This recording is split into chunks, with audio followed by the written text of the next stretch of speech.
So I was talking to a good friend of mine, and things are not going his way at all.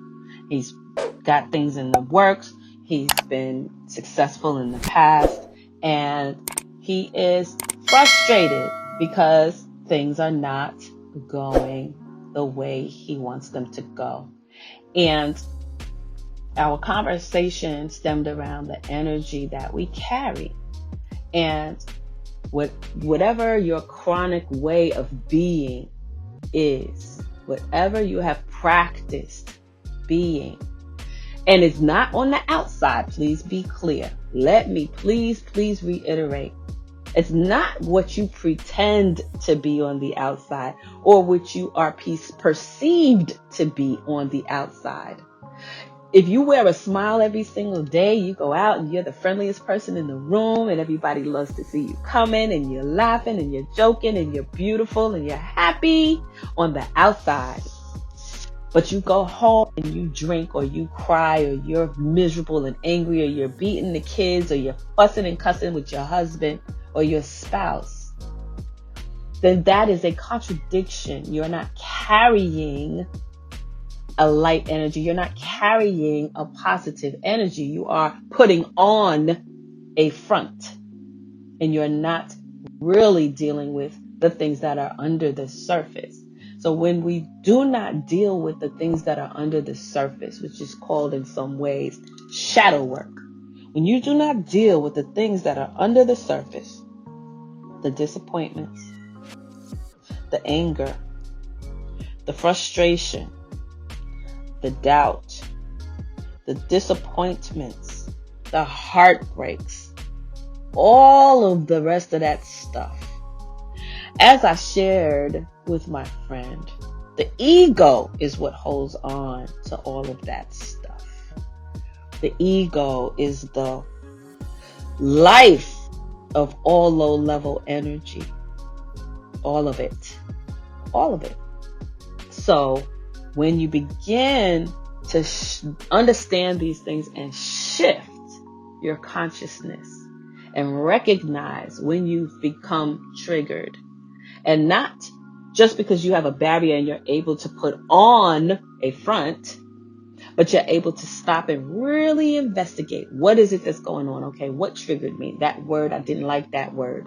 I didn't like the way that person looked at me. What is that person thinking of me? Why did this person do this or that? Or something is done, something occurs, and you have this burning inside because there's no one to fight with. There's no one to argue with. Something occurs and it seems so unfair. It's just not right. And now you have this energy inside of you that you cannot let go of because you haven't practiced letting it go. So again, I go back to the ego is that place that holds all of that judgment, all of that shame, all of that fear, all of that anger, all of that stuff is held by the ego. So now if you imagine the ego like an entity, an actual thing, because everything is energy. Every single thing that you see, everything you hear, everything you feel, every thought you have, everything is energy. There's nothing that exists that does not have energy, including our thoughts. So when you think of the ego, that energy is dark. It's heavy, and it's like a wild 2-year-old running your life if you continue to feed it. So how do we feed it? We feed it by giving it attention, by building on it. So if we have a habit of every time something happens, thoughts may be triggered when things occur. If it's something that's similar to something that occurred in the past, your mind will automatically make that connection. The challenge is not feeding into the past to make the present worse. Okay. Not feeding into the past to make the present moment worse. So for example, if I've had, let's say, a bankruptcy in the past and something occurs now, let's say this was 5 or 10 years ago, I had a bankruptcy And now something occurs and it's like, oh, and that's triggered. That memory of the bankruptcy is triggered. Now, either I can feed into the present moment from my past experience, which will magnify this moment, or I can say, okay, what occurred now? What's my very next best step? And not focus on what was in the past. Okay? Because it magnifies the moment. It's just like a birthday or a vacation or a holiday or anything like that. Those moments with our loved ones are magnified by the memories of the past. So when we talk about those awesome memories we had with each other when we were doing certain things and we went on vacation or we celebrated a birthday, that magnifies the current moment. Oh, and now we're having so much fun because it's magnified.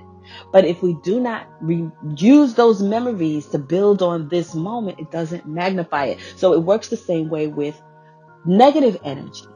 The challenge is learning how to disconnect from those emotions of the past so they are not feeding into the current moment where you have choice, where you have the opportunity to turn the corner, where you have the opportunity to create a new future. Because as long as you're bringing the past into your present moment, you are going to create your future with those emotions. So I hope that I made my point. And I hope that I made my point. It was on my heart this morning. It's really, really, really important information. And again, everything I talk about goes back to the power of taking that 5 minutes. Just 5 minutes every single day will change your life if you commit to it for just 30 days. If you commit to 5 minutes twice a day, you're going to absolutely be a different person in 30 days. You will begin to learn so much about yourself and have more power to shift your life in the direction you want it to, because you will no longer be continuously doing the same thing over and over again and expecting new results. In order to get anything new out of life, you must do something new. Okay? So that's that. I love coming to you guys with my musings. This was your spontaneous moment with Miniimah. Thank you for sharing this moment with me. And don't forget to like and subscribe to my YouTube channel. Follow me on Facebook and on Instagram. And listen, make it a magnificent day, moment by moment. If you just take those moments, and yes, everything we experience adds that spice to life. But the beautiful thing is you get to choose which things you want to carry into your future. You do not have to keep building on the past. And that is all I got to say about that. I'll talk to y'all later.